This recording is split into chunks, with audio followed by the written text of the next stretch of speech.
Hello and welcome everyone. Today we are going to start this chapter, Dual Nature of Radiation and Matter. This is a very short and sweet chapter. All of you will understand, I hope. We are going to talk about dual nature. Dual nature means double nature. As we already said that light possesses dual nature or radiation possesses dual nature. Here we are going to confirm it. Radiation,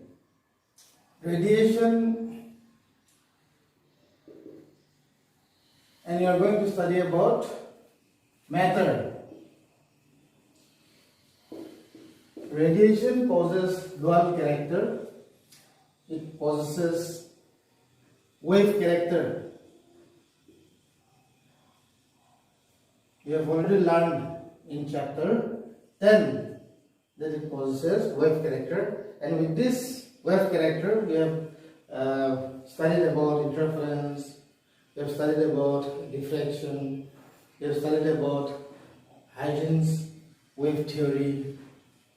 Now in this chapter you will be studying about radiation. Radiation means light. It possesses particle character.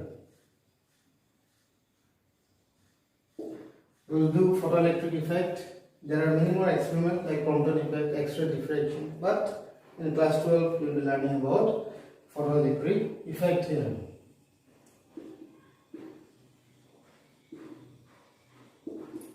This experiment, photoelectric effect, will confirm that light possesses particle character.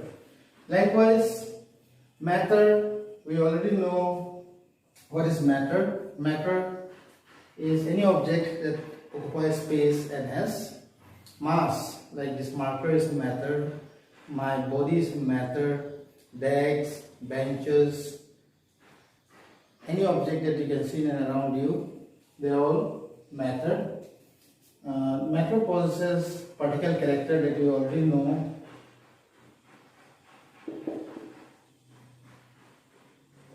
But you might not have come across matter that possesses wave character.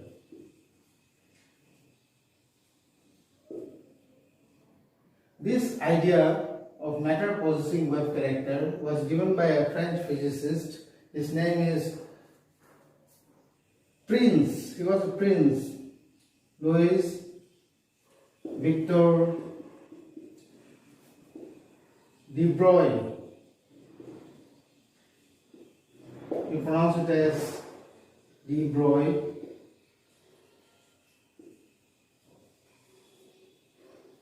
He started thinking that if radiation or light can possess particle character as well as wave character, why not matter possesses wave character? That idea was given by Louis de Broglie, and then it was successfully explained or experimentally verified by Davison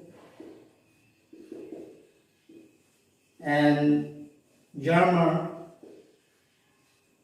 in the famous experiment called Davison and Jarmer experiment. But due to this pandemic, this portion is deleted, or we can call it as rationalized. You don't have to prepare for your exam. Or else it was a very interesting experiment that verifies that wave character is possessed by matter.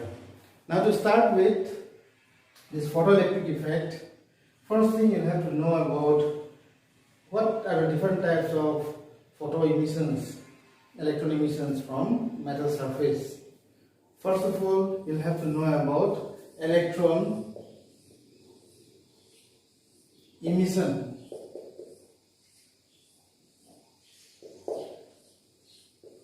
There are three ways in which we can emit electron from the surface of metals. The electrons which are free electrons which are on the surface of metals, we can eject it out. We can take it out from the surface of the metal by three ways. The first one is your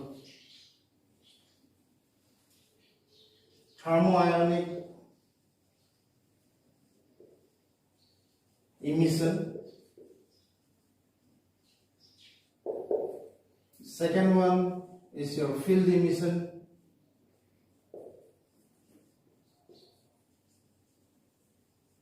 And the third one is your photo emission, or we call it as photoelectric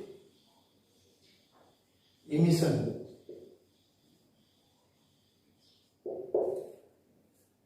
Thermoionic emission is a process of ejecting the electrons from the surface of metal by applying heat.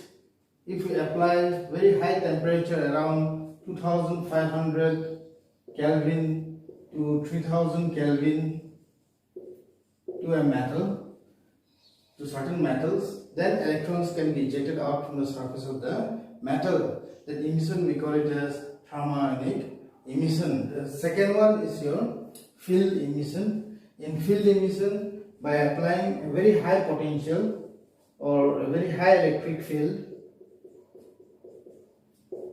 by applying a very high electric field of the order around 10 to the power 8 volt per meter across a metal, then also we can make the electrons to come out of its surface by applying very high electric field. The potential difference of around 10 to the power 8 volt.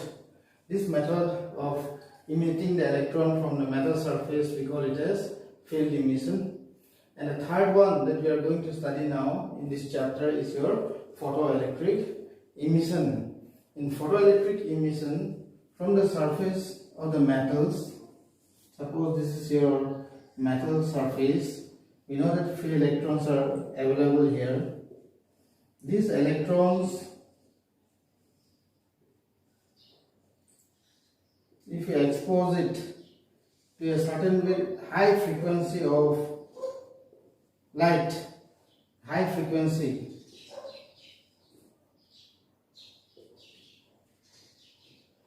or we call it as short wavelength,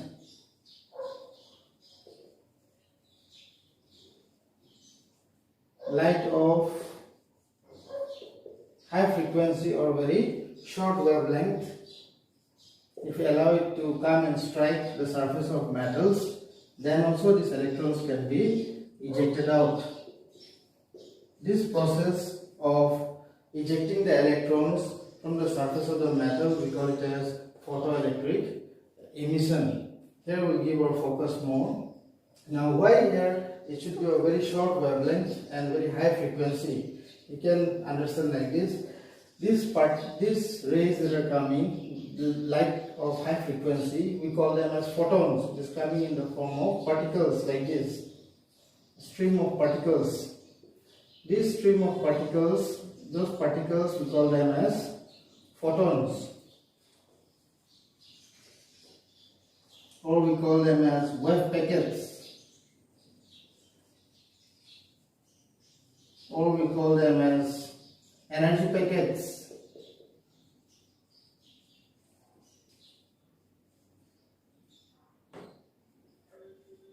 or we call them as quanta.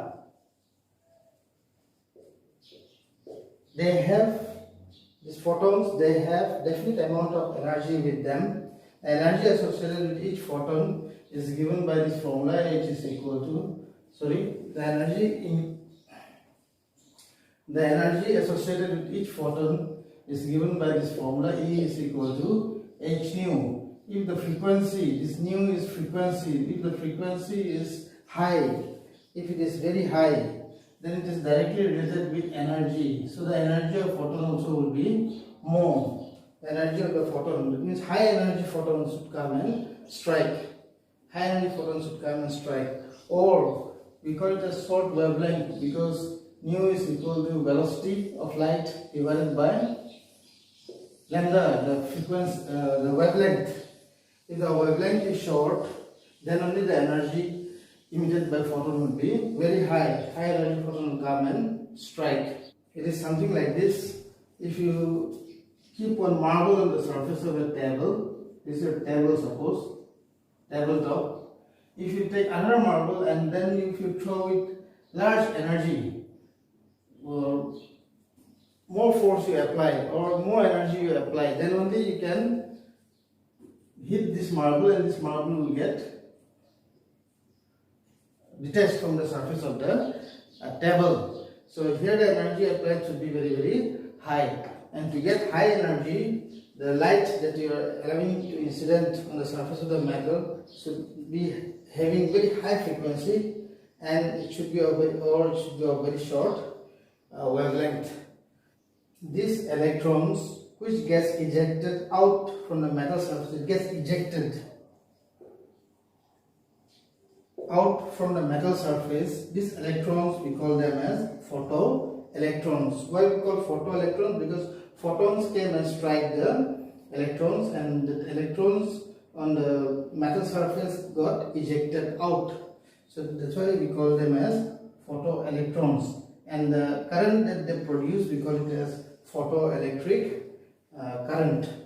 Now we shall discuss about photoelectric effect.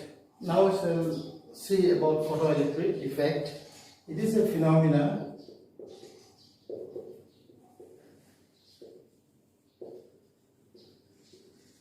due to which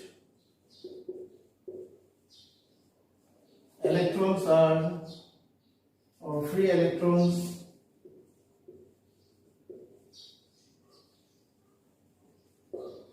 are ejected out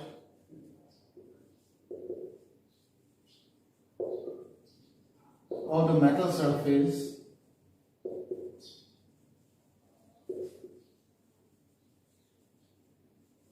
when light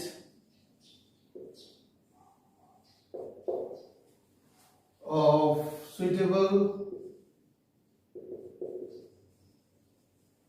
high frequency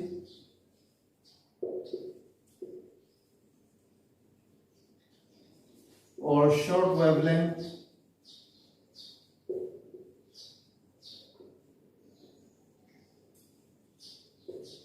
falls on it.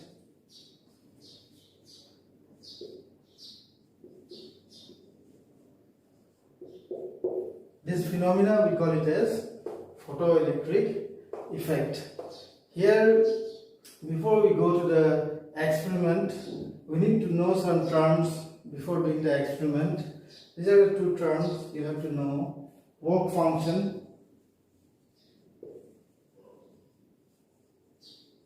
We represent with phi. It is the minimum energy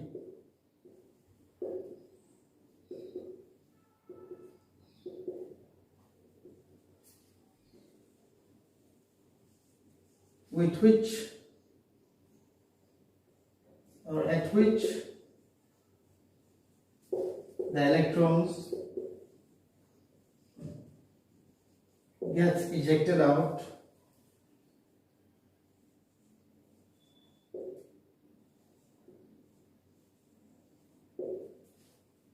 from the metal surface.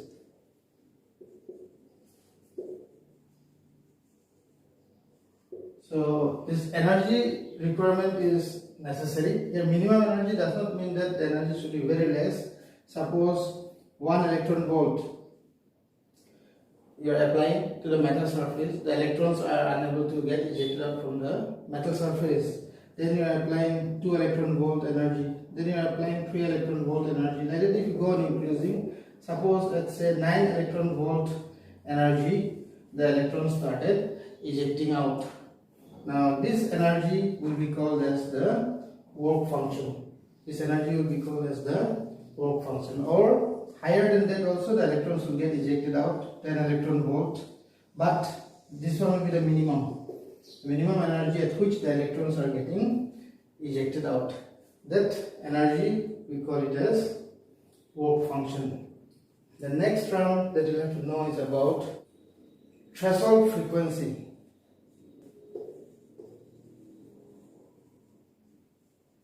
We represent with nu naught. This threshold frequency, here we are saying that the suitable high frequency, at which frequency the electrons will get ejected out. That frequency will be called as threshold frequency. This is also the minimum frequency. It is the minimum frequency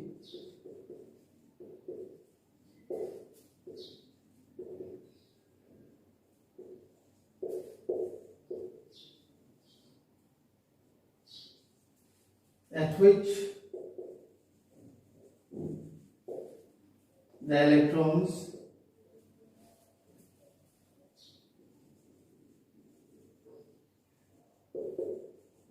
gets ejected from the metal surface.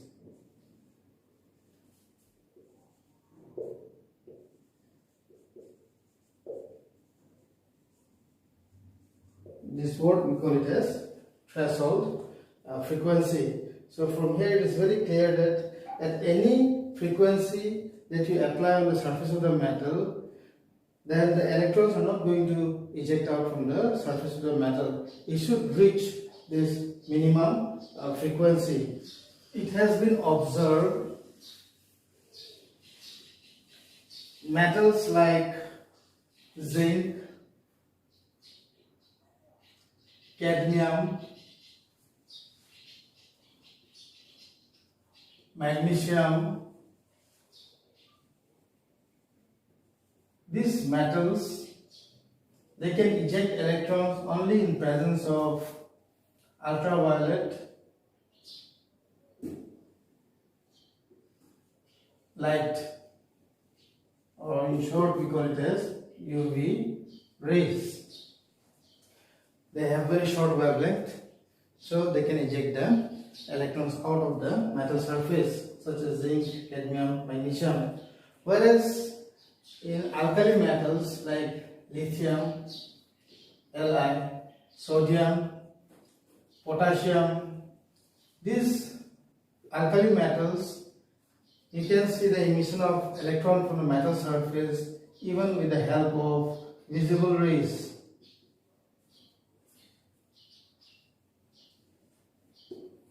Even with the help of visible rays, we can see the ejection of electrons. Now let us go to the experimental study of photoelectric effect. To experimentally study the photoelectric effect, we take an evacuated glass tube.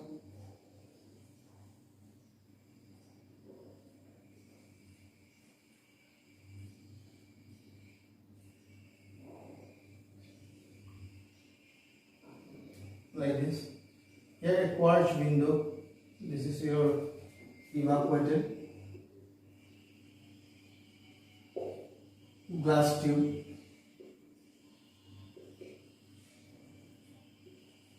This is your quartz window.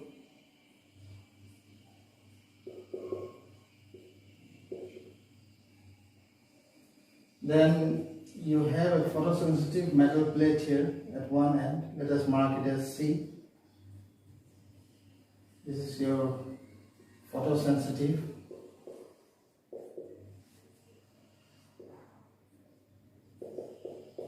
metal plate.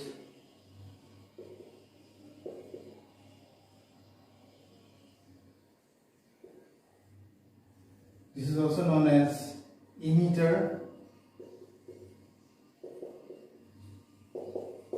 and on the other end of the glass tube you have another metal plate. We call it as collector. This is your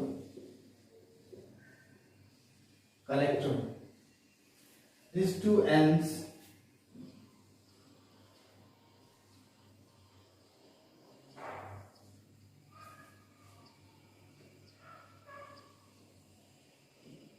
are connected. The wires are without contact. They are connected to a commutator. Here also they are not in contact. And the two ends of the commutator are connected to a micro emitter to measure the photoelectrons or photoelectric current. and then one voltmeter to vary the potential difference between the emitter and the collector plate, and there is one rehosted,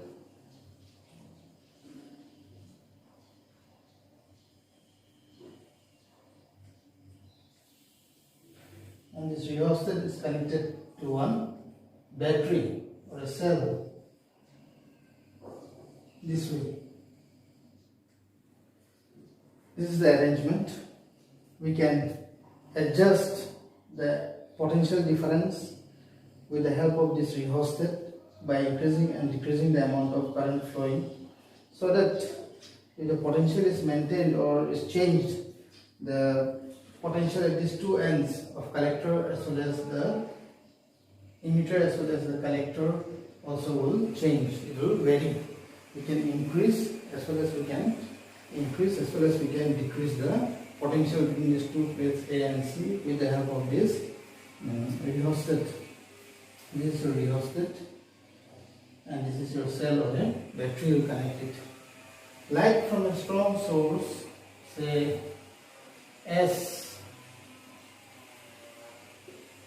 source of monochromatic light. It should be light of single wavelength. Monochromatic light will be allowed to fall on this collector plate, and when light of certain high frequency, as I said earlier, or low wavelength, say ultraviolet light is sent, and then it's striking the photosensitive plate, then these electrons, they will eject out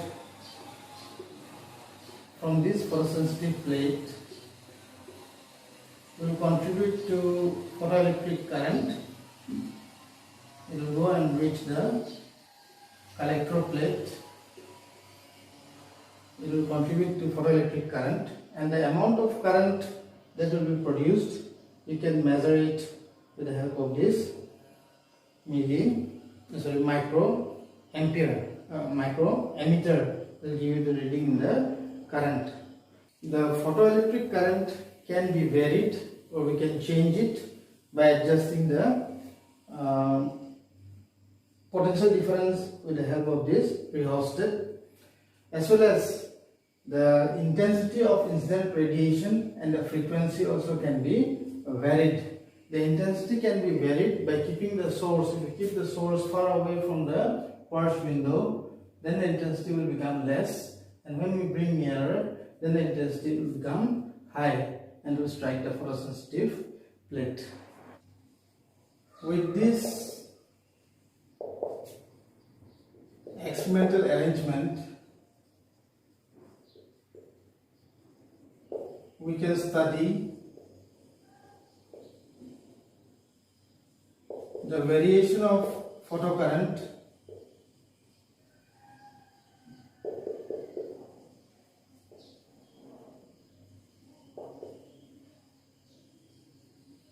with number A,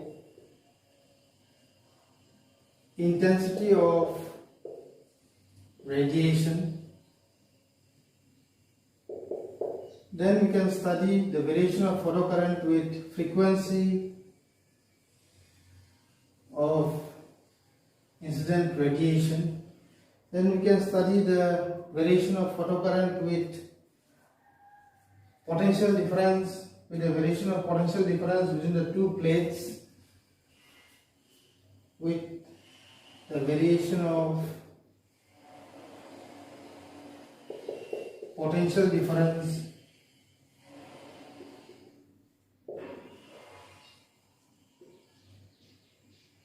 between the two plates, the emitter and the collector, A and C. A is the collector, C is the emitter, and also we can study the variation of photocurrent with the material that we are using here, the photosensitive material C. Study the variation of photocurrent with the nature of material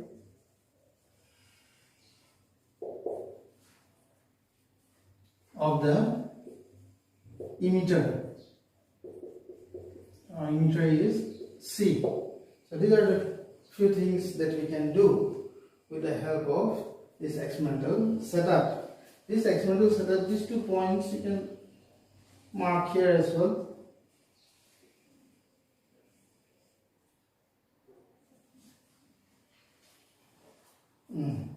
This is your commutator.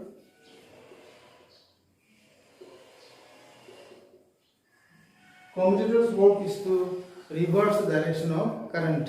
Suppose initially this side is positive, this side is positive and this side is negative. Now if I reverse the commutator, then this side positive will become negative and negative will become positive. Generally when we say emitter, then we connect it to negative terminal, negative and this is positive. But with the help of this commutator, we can change the polarity, reverse it, this side will become negative and this side will become positive. Later on we will discuss while doing this third one, the variation of potential difference between the plates A and C, how we will have to reverse it. Now let us see one by one the effect of photoelectric current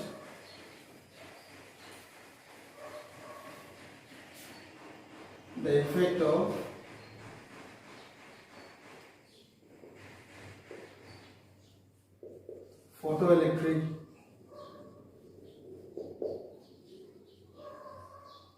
current with intensity of incident radiation.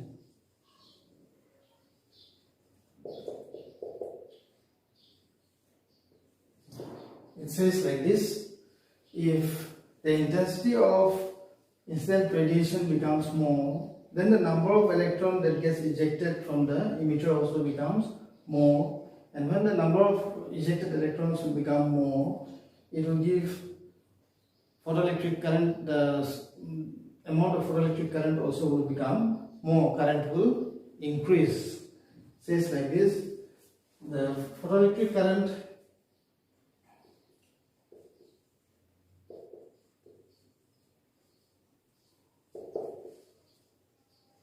is directly proportional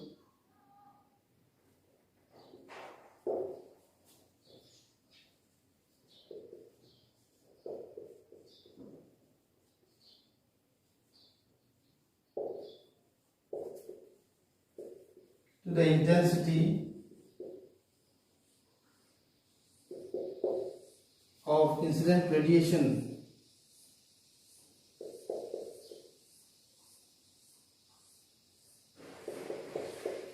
So when you plot it graphically like this,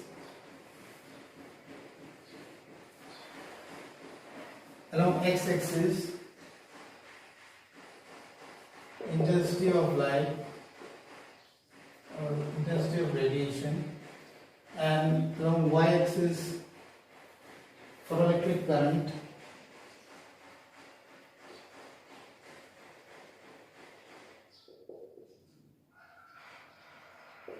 then as they are directly proportional to each other, you will get an inclined straight line like this. It will appear graphically.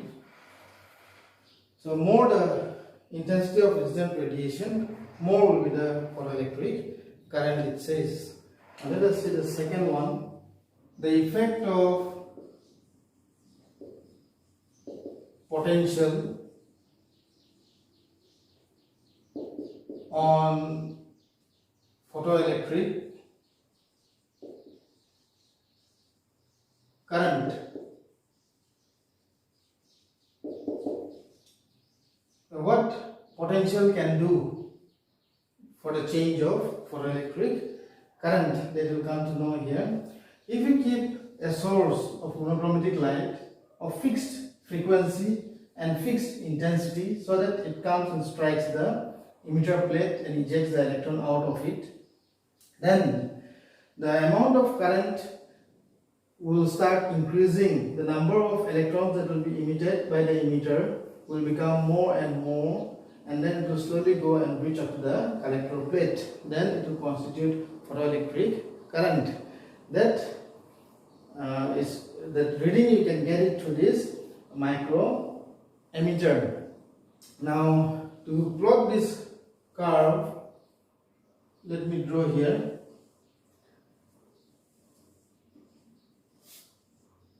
Along x-axis you take the collector plate potential,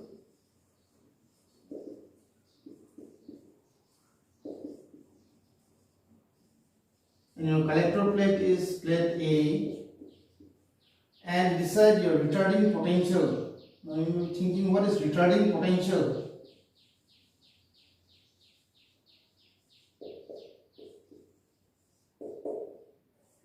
Towards the negative side of x-axis we are taking.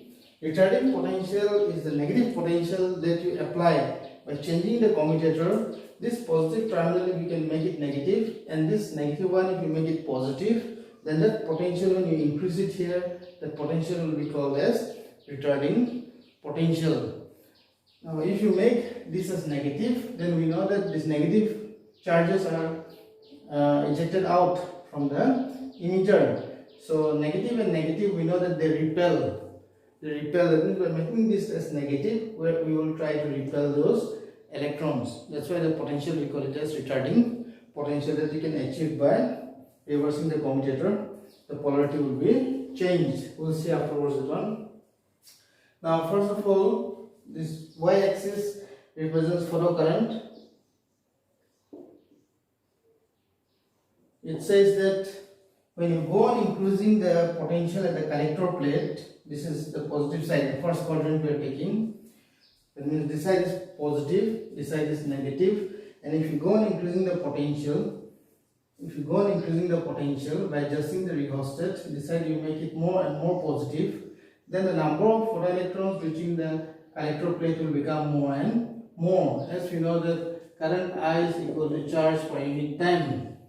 So if the number of charges reaching per unit time will become more, then the photocurrent also will become more.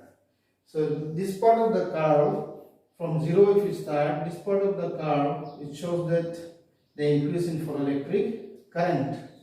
But there reaches a stage, suppose this is the potential, 0, 1, 2, 3, 4, 5, 6, suppose here, 6 volts. That time, from 6, when you make it to 7, 8, 9, 10, then there will be no increase in current. The current will become constant. Number of electrons coming out from the emitter and reaching up to the collector will become fixed. It will remain constant. That current, we call it as saturation current. You will get here. This is your axis for current, photocurrent. You will get saturation current. That means further, if you go on increasing the potential at plate A, you make it more and more positive. Nothing is going to happen. The amount of current will remain the same. From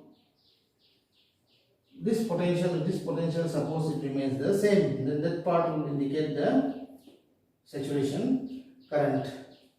Now, suppose the intensity that we have applied is I, intensity of light. Now, if you reverse the commutator, on reversing the commutator, what will happen? This plate will become negatively charged and this plate will become positively charged. You can think that way. Now, when you are reversing the polarity, then this plate will become lesser potential. It will become lesser potential, and that potential we call it as retarding potential. Now, this potential, if you increase it, that means, in other words, we will say that we are decreasing the potential now from 0 volt, 1 volt, 2 volt, 3 volt. If you increase it here, this plate potential is decreasing. 1 volt if you are increasing, you will say that minus 1 volt. 2 volt if it is increasing, you will say minus 2 volt.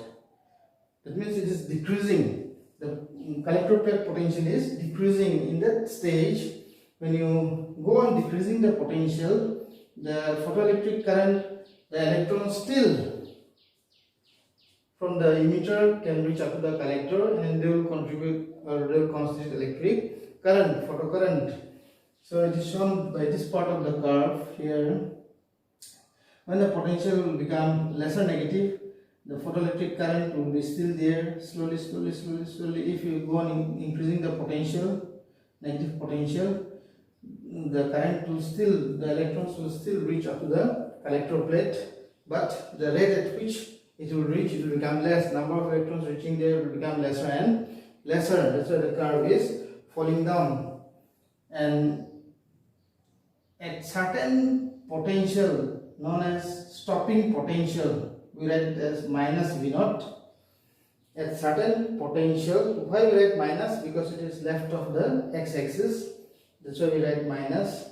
And we call it as retarding potential also. We call it as stopping potential. At this potential, no electrons, those who have the highest kinetic energy also cannot reach there, because electrons are negatively charged, the plate is also negatively charged, they will repel. At that stage, there will be no photoelectric current. This micrometer will show zero reading. That stage, that potential, we call it as stopping potential. Now, if you go on increasing the intensity or decreasing the intensity, then Leonard and Holwach, they observed the same result, but only their saturation currents are different. The stopping potential remains the same for a particular metal. Suppose say this source I am taking away from here, then what I am doing is I am decreasing the intensity. It's becoming far from the emitter plate. Then in that case also, if you decrease the intensity, the saturation current will change to come down slightly, and from here you will see the same effect, and the stopping potential remains the same for a particular metal. Here only this saturation current changes. Earlier it was here, now it is here. If you decrease the intensity, suppose this is I2, this is I3. It means I3 was more, I2 is less. Again, if you decrease the intensity, the third curve if you draw, here also the saturation current will change, but the other values will remain the same. It will behave in the same way. The stopping potential will remain the same. Here we can observe that at zero potential also there will be current, photoelectric current flowing from emitter to the collector. So this is how the potential, the effect of potential takes place in photoelectric current. If you increase the potential, it's very simple to remember. If you increase the potential, then the photoelectric current also will become more and more. If you decrease the potential, then the photoelectric current will become lesser and lesser. There exists a certain potential at which the flow of electrons stops, and that potential we call it as stopping potential. There's a negative potential. Negative potential, how to get, as I already said, just you have to change the commutator and then increase the potential. Because here also from 0, -1, -2, -3, -4, like this to reach up to the stopping potential. Now let us see about the effect of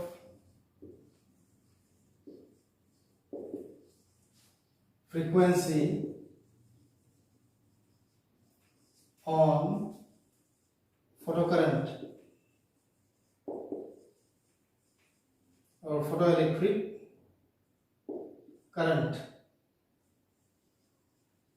Let us see.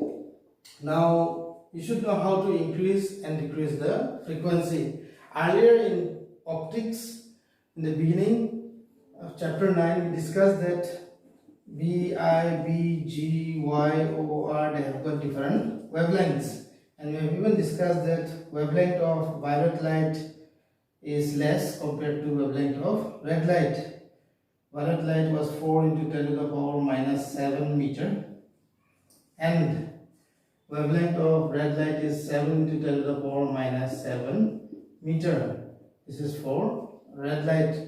Now if the wavelength changes, as we know that frequency and wavelength, they are inversely proportional to each other. Frequency is inversely proportional to the wavelength. So higher the wavelength, lesser will be the frequency. Higher the wavelength, lesser will be the frequency. And lower the wavelength, higher will be the frequency. So from here you should understand that we are going to change the monochromatic light time to time, so that we get different frequencies, keeping the emitter plate the same metal we will be using. So let us see, when the frequencies were changed, what Hallwatch and Leonard has observed, that I will draw here. This is the collector plate potential. There is plate A potential, and this is the origin, 0 potential, and this side let us mark the retarding potential. How do we retard the potential? Already we have discussed, by changing the commutator and then making the plate A negative. More by changing the collector and negative, and thereby increasing the potential, you will get retarding potential. Suppose this is your photoelectric current or photocurrent, y-axis. In this case, whenever the collector potential was increased, then for a fixed frequency, the rate at which the electron gets ejected out also becomes more and more. The photoelectric current becomes more, it grows. After reaching a certain potential, say 7 volt, as an example I am taking 0, 1, 2, 3, 4, 5, 6, 7 volts. Then from 7 volt onwards, if you start increasing 8, 9, 10, 11, 12, 13, if you go on increasing also, the photoelectric current does not increase, it remains the same, you get a flat line. The number of electrons reaching from emitter to collector becomes constant. At that time you get saturation current. You get saturation current. Saturation current means that constant current which got saturated. Beyond that it cannot increase. That current we call it as saturation current. And then on reversing the commutator or decreasing the potential, it is observed that the photoelectric current becomes lesser and lesser, it comes down, and then it reaches 0. The photoelectric current becomes 0 when it reaches a certain minimum potential called the stopping potential, like the earlier case. Now in this case, suppose the frequency that I have used is more, mu3 let me take. Now if I change this monochromatic source and take another frequency little bit lesser than the earlier one, then it was observed that the saturation current remains the same. Here also you get like this, a curve of the same nature, but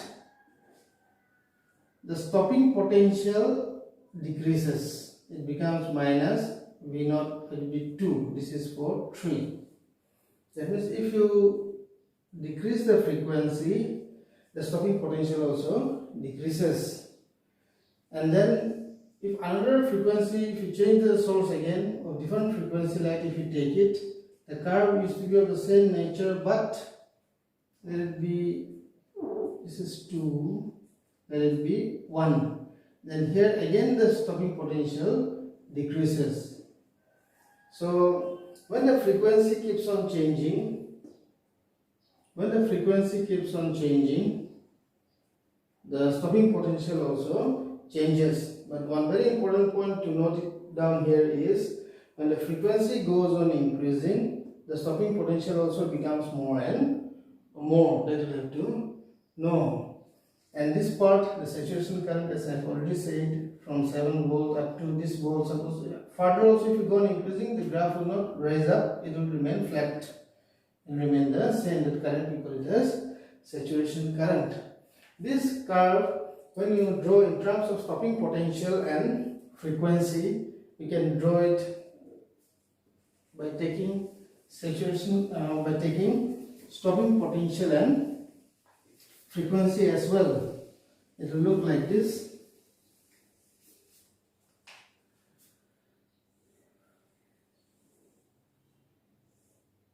Suppose if x-axis represents frequency and this is your stopping potential, this way also you can present it. And if you take a fixed frequency here, and then if you take two different metals, one metal A, suppose, like the earlier graph gave you the idea that when frequency will increase, stopping potential also will increase. That will give an incline, straight line. Here also for second metal, frequency is increased, stopping potential also increases. So you will get a curve of this nature. Suppose this is for metal A